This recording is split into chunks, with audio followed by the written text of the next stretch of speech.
கொண்டே கலைகள் யாவினும் வல்லவனாம் கற்றவர் எவர்க்கும் நல்லவனாம் தானம் வாங்கிட பூசிடுவான் தருவது மேல் என பேசிடுவான் தமிழே அவனுடைய மொழியாகும் தமிழே அவனுடைய வழியாகும் தமிழால் இயங்கி தமிழில் மயங்கி அவையோர் அனைவரையும் வணங்கி பேச போகிறேன் என்று மக்கள் தொகை என்றால் என்ன? ஒரு நாடு அல்லது ஒரு பகுதியில் வாழும் மக்களின் எண்ணிக்கையே மக்கள் தொகை. அப்படிப்பட்ட மக்கள் தொகை பெருக பெருக சமுதாயத்தில் பல பிரச்சனைகள் ஏற்படுகிறது. வறுமை, பசி, பட்டினி, பொருளாதார நெருக்கடி, அத்தியாவசிய பொருட்களின் தட்டுப்பாடு, முக்கியமாக இயற்கை அழிவு போன்ற பிரச்சனைகள் ஏற்படுகிறது. இயற்கை நன்றாக இருந்தால்தான் இந்த பூமியில் வாழும் ஒவ்வொரு மனிதர்களும் நன்றாக ஆரோக்கியமாக வாழ முடியும். ஆனால் இன்று இயற்கை என்றால் என்ன என்ற கேள்வி எழுந்துள்ளது. மக்கள் தொகை பெருக்கத்தினால் அதிகரித்த சுற்றுச்சூழல் சீர்கேட்டின் காரணமாக இந்த இயற்கையானது அழிந்து கொண்டே வருகிறது. ஒவ்வொரு ஏழை மக்களும் பசி பட்டினியில் வாடுகின்றனர். காரணம் மக்கள் தொகை பெருக்கம். மக்கள் தொகை பெருக்க ஏன் நான் மக்கள் தொகை பெருக்கத்தால் இப்படிப்பட்ட தீமைகள் ஏற்படுகிறது என்று கூறுகிறேன் என்றால், மக்கள் தொகையை பெருக பெருக ஒவ்வொரு மனிதர்களுக்கும் உண்ண உறங்க இருப்பிடம் இல்லாமல் போகிறது. மக்கள் தொகை பெருக்கத்தால் நகரமயமாக்கல் அதிகரித்து காடுகள் அழிக்கப்பட்டு விலங்குகளுக்கும் பறவைகளுக்கும் கூட உண்ண உறங்க இடம் இல்லாமல் செல்கிறது. நீங்கள் முக்கியமாக ஒன்றை கவனிக்க வேண்டும். எந்த ஒரு விலங்கும் பறவையும் தனக்கான மற்றொரு வீட்டை கட்டுவதில்லை. ஒரு வீடு ஒரு கூடு என்று வாழ்ந்து கொண்டிருக்கிறது. ஆனால் ஆறறிவு கொண்ட மனிதனோ இருக்கும் இடத்தில் ஒரு வீடு, இருக்க போகும் இடத்தில் ஒரு வீடு, சுற்றி உலா வருவதற்கு ஒரு வீடு என ஆங்காங்கே ஆக்கிரமிப்பு செய்து கொண்டிருக்கிறான். இதனால் ஏழை மக்களின் நிலை என்ன சற்று சிந்திப்பி. அவர்களுக்கு அனைத்து நலன்களும் கிடைக்குமா என்பது ஒரு கேள்விக்குறியாக உள்ளது. ஏழை மக்கள் உண்ண உறங்க உறைவிடம் இல்லாமல் பேருந்து நிலையங்களின் ஓரங்களிலும் தெருக்களிலும் வாழ்ந்து கொண்டிருக்கிறார். முக்கியமாக சிட்டுக்குருவி. அந்த காலத்திலிருந்து இந்த காலம் பொழுது வரை சுற்றி கொண்டிருக்கும் சிட்டுக்குருவினா இங்கு செத்து மடிந்து வருகிறது. காரணம் மக்கள் தொகை பெருக்கத்தால் அதிகரித்த கைபேசி பயன்பாடே ஆகும். என் தலைமுறையில் பார்த்த ஒரு இனம் இன்று அழிந்து விட்டது. 30 கோடி முகமுடையா உயிர் போய் புறமுடையா இவள் செப்பு மொழி 18 உடையா என்றார் மகாகவி பாரதி. ஆனால் இன்று 100 கோடிக்கு மேல் முகமுடையார் என்று கூறும் அளவிற்கு மக்கள் தொகை பெருகிவிட்டது.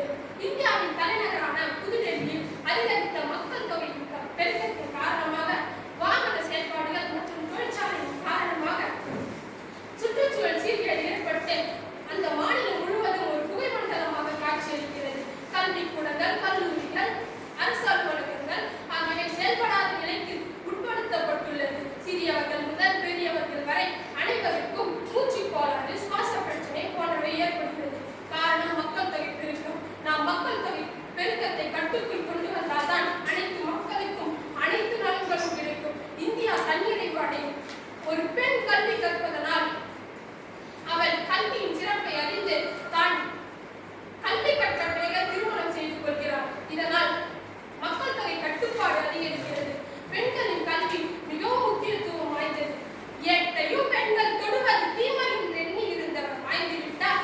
வீட்டுக்குள்ளே பெண்ணை கூட்டி வைப்போம் என்ற விந்தை மனிதர் தலையெழுந்தார். மாட்டை அடித்து வசைக்கு தொழுவத்தில் மாட்டும் வழக்கத்தை கொண்டு வந்து வீட்டிலே எம்மிடம் காட்ட வந்தால் அதை வெட்டி விட்டோம் என்று கும்மியடி என்றார் மகாகவி பாரதி.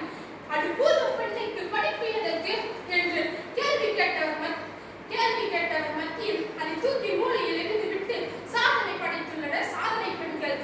இந்தியாவின் முதல் காவல்துறை அதிகாரி கிரண்பேடி, டாக்டர் முத்துலட்சுமி அம்மையார், முதல் விமானி உஷா, விண்வெளி வீராங்கனை கல்பனா சாவ்லா போன்றோர் சாதனைகள் குறித்து சரித்திரத்தில் தேர்ச்சி கொண்டு வீரநடை போட்டுக் கொண்டிருக்கின்றனர். இன்றும் மக்கள் மனதில் ஒரு பெண் கல்வி கற்பதனால் ஒரு தலைமுறையை கல்வி கற்கும்.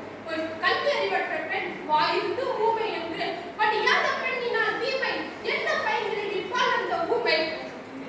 தமிழ்நாடனும் செல்வி நல்ல நிலை காண வைத்திடும் பெண்களின் கல்வி என்று பாடினார் பாவேந்தர் பாரதிதாசன். பட்டங்கள் ஆள்வதும் சட்டங்கள் செய்வதும் வாரினி பெண்கள் நடத்தவுள்ளோ 8 திக்கினானின் கிணங்க அறிவினில் பெண் இழைப்பில்லை தான் என்றார் மகாகவி பாரதி. பெண்கள் கல்வி கற்பதன் மூலம் தங்களுக்கு வேண்டிய உரிமைகளை தாங்கள் போராடியாவது பெற்றுக் கொள்கின்றனர்.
சிலை போல ஏன் அங்கு நின்றாய்? நீ சிந்தாத தண்ணீரை ஏன் சிந்தி நின்றாய்? விலை போட்டு வாங்கவா முடியும் கல்வி? வேலைக்கு வரும்.